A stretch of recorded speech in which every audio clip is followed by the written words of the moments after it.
Hey y'all, it's Jonathan, Invisible Katana Artwork. First off, thank you for taking your time today to watch this video. I want to go through a process today and show you step by step how I get an end result for a particular piece of artwork that I've recently completed. It is some Ren and Stimpy fan art. I'm going to take you step by step, show you everything that I did to get there. Thank you for taking your time to watch this video.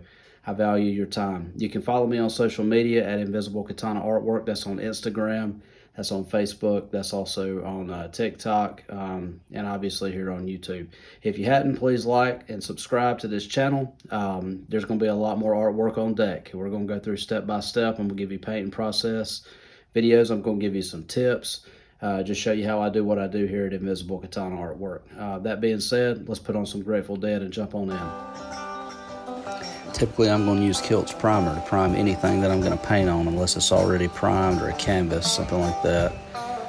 Here, I'm cutting out my QR code to track my art back to me, just something I like to do as a signature. Laying down some spray paint here. I typically use Rust-Oleum, sometimes high-end Montana and other paints.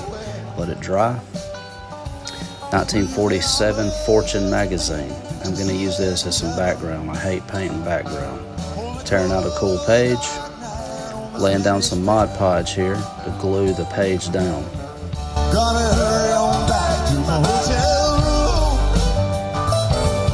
room. You may not notice something in this picture, but I did. I'm going to talk about that in a few minutes. Just tearing off some stuff, give it some texture. There you go. I saw that too. We'll talk about that a little later on. Just laying down some water, helping the pages to tear. Now I'm just going to add in a little paint just to add some color to the background. Blending it out. Nothing real special here. Found a paper clip laying around. I decided to drag in some lines. I'm using Posca pen here. Posca is the best acrylic pen in the business. I do use various pens sometimes to preserve my blacks and other colors like that. Here's the good part. We're going to start laying down some paint. Now I use Golden brand acrylic paints. They're high-end, they cost a lot of money, but they cover, they blend, they're beautiful. Golden paint is absolutely the best acrylic paint in the business that I've found. There may be others that I'm unaware of, but right now they are the best. Laying down some colors here, some darker browns to blend in with the yellow just to give a little depth to the character. I'm not trying to paint this photorealistic, just getting some blending in. Here I've switched over to use some different colors into the teeth. You see I've painted in the mouth. I'm laying down some more Posca pen outline detail work here. Outlines typically help things stand out a lot better. Some people don't use them. I like to use outline. It's kind of a street art style that I like to incorporate in as well. Putting in a little detail work here in the teeth using a pencil, just the cracks in the teeth. Sometimes you can get some amazing detail work with a pencil. All right. Onto the polyurethane. Now sealers are tricky. In this particular case I'm making sure I don't paint my QR code. Polyurethane is going to give it a deep glass look, almost like epoxy without having to pay for it.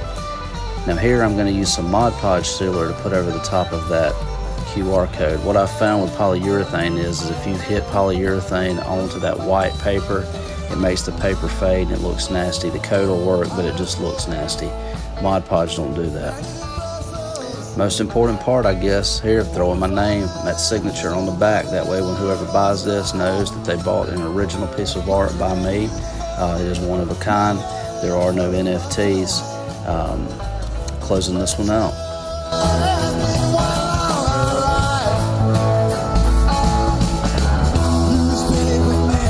And there y'all have it, a one-of-a-kind, original, mixed media piece of artwork by me, Jonathan Allen, owner and artist at Invisible Katana Artwork. That, folks, is why art costs money. I showed you step by step how I got this end result. There's a lot of time and part of my soul in this artwork. If you look again closely, there's that Oklahoma logo that's there on the side. I noticed that, painted it in. I think it balanced out the character, and it just adds a cool effect with that vintage logo painted in with some faded colors. I hope y'all enjoyed this video. Thank you. I'm going to link it down below where you can buy this and own it for yourself.